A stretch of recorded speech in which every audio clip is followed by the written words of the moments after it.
निशंक होई रे मना, निर्भय होई रे मना, प्रचंड स्वविबळ पाठीशी नित्य आहे रे मना, नित्य आहे रे मना. जय शिवदत्त श्री स्वामी समर्थ महाराज की. श्री स्वामी समर्थ ताई. श्री स्वामी समर्थ. बोला ताई. ताई मला अनुभव शेअर करायचा होता. हो सांगा सांगा. काय झालं, आत्ता मागे पौर्णिमा होते ना. हो हो हो. हा, तेव्हा मला अनोळखी कॉल आला होता 12:15 वाजता दुपारी. अरे बापरे. हा हा. हा, आणि ते म्हणत होते मी नाशिकवरून समर्थ बोलतोय म्हणून. अगं बाई.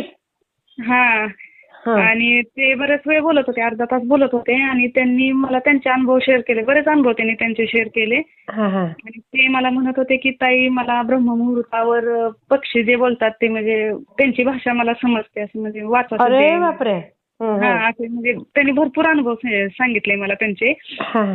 आणि म्हणे मला पौर्णिमेला स्वामी अक्कलकोटला जायचं होतं, मुखदर्शन घ्यायचं होतं स्वामींचं. हा हा.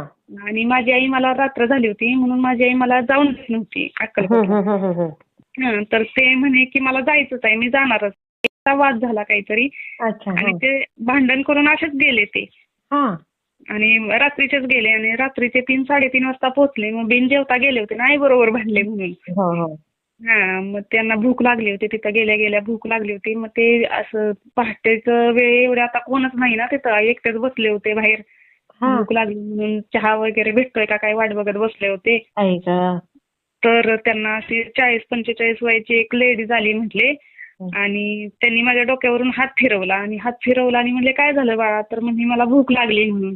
तर त्यांनी, त्या आईंनी काय केलं त्यांना, म्हणे त्यांनी मला 2-3 वेळा म्हणजे सांगितलं, आई तुम्ही लक्ष देऊन ऐका मी काय बोलतोय ते, लक्ष देऊन, पण मला समजलंच नाही होत आहे ते काय बोलत होते ते. ते म्हणे की मला त्या आईनी चांदीच्या ताटात 3 कांदा भजी, पुरी, मसाले भात, वांग्याची भाजी आणि श्रीखंड असं मला जेवण दिलं त्यांनी.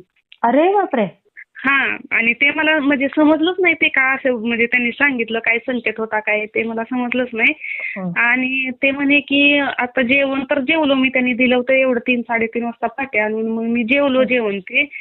आणि मी असं कसं जेवायचं म्हणून मी आपलं 500 रुपये देत होतो त्या आईंना, तर ते 500 रुपये घेतले नाहीत त्या आईने. उलट त्यांनीच म्हटल्या की माझेच उपकार, तुमचेच उपकार माझ्यावर आहेत म्हणून त्यांनी 500-500च्या 2 नोटा अशा त्यांच्या खिशात घातल्या त्या दादांच्या, त्या आईंनी. अगं बाई. हा, आणि ते झालं सगळं, दर्शन वगैरे घेतलं त्यांनी, घरी आलो म्हणले. मी घरी आलो आणि आई कपडे धुत होती, तर आईने विचारलं ते पैसे कुठले आहेत, तर मी म्हटलं की म्हणजे त्यांनी काय घडलेलं ते सगळं सांगितलं, आणि सांगितलं की स्वामींसमोर ठेवते पैसे म्हणून.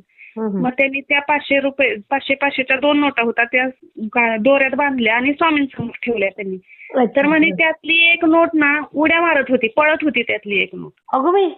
हा, दोऱ्यात बांधून पण ती नोट पळत होती असे बोलले ते मला. बापरे. हा, आणि ते सगळं झालं, दुपारी मला फोन आला, सगळं झालं ते. आणि माझे मिस्टर प्रत्येक पौर्णिमेला अक्कलकोटला जातात ना. हा हा हा. बरोबर. तर ते मला बोलले की पल्लवी मला कपडे नाहीत, आपण कपडे घेऊन येऊया म्हणून. मग आम्ही कपडे आणायला चाललो, असं रस्त्याने चाललो होतो आम्ही कपडे आणायला. आमचं पास केला, आम्ही गाव सोडून गेलो आम्ही पुढं. आणि माझी मुलगी होते, हे होते, मागं पुढं गाड्या एवढ्या भरपूर होत्या. आणि अचानक माझ्यासमोर ताईंना 500 रुपयाची नोट पडली. कुठून पडली काय, हा, म्हणजे माझी मुलगी पण सांगते पप्पा पप्पा मम्मी पुढे पैसे पडले म्हणून. मग आम्ही ते पैसे घेतले आणि आलो, माझं कपडे वगैरे खरेदी केले, हे गेले अक्कलकोटला, माघारी आलो. तरी पण माझं एवढं क्लिक मला झालं नाही की ते महाराजांनी मला जेवण मागितलं होतं काय, एवढं समजलं नाही. आणि जेव्हा दादा आले ना यात्रेला, मी तुम्हाला म्हटलं ना दादा यात्रेला आले होते गावी. दादा आलेले. हा, मग ते मी दादांना आल्यानंतर मी ते सांगितलं दादांना की दादा माझ्याबरोबर असं असं झालं म्हणून. दादा म्हणले अगं पल्लवी तुम्हाला फोन का केला नाही, त्या दिवशी तुझ्या हातचं जेवण जेवायचं होतं स्वामींना, तुला एकदा पण तसं असं समजलं नाही की एवढा नैवेद्य त्यांनी सांगितला, 3 कांदा भजी, पुऱ्या, मसाले भात, हा सगळा त्यांच्या आवडीचा नैवेद्य आहे म्हणले, भाजी वगैरे. नाही हो, मला खरंच नाही समजलं मला काय झालं अचानक ते. दादा म्हणले एखाद्या वेळेस पौर्णिमेला किंवा एखाद्या गुरुवारी तू नैवेद्य कर आणि दे त्यांना, म्हणजे महाराजांना घरच्या घरी जेवण वाढतो म्हणले. हा करा असं एखाद विषय. हा पण एवढा किती छान छान ताई संकेत, किती हा. छान वाटलं पण ऐकून. मला म्हणजे समजलंच नाही ते की काय होतं ते.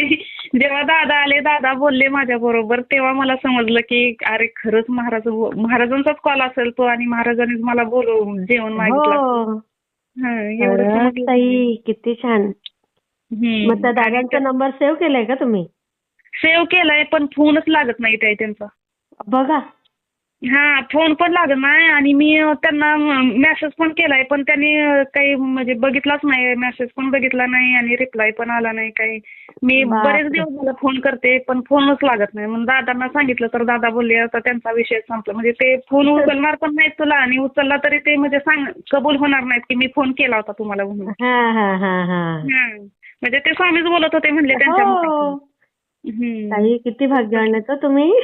हो ना, एवढा छान अनुभव आला. मला म्हणलं होतं की लगेच शेअर कर पण ते आमचे चुलत दीर एक्सपायर झाले ना, त्यामुळे मला काही सांगताच आलं नाही. ते मला म्हणले होते की ताईंना फोन कर आणि सांग तू असा असा अनुभव आला मला. खरंच छान.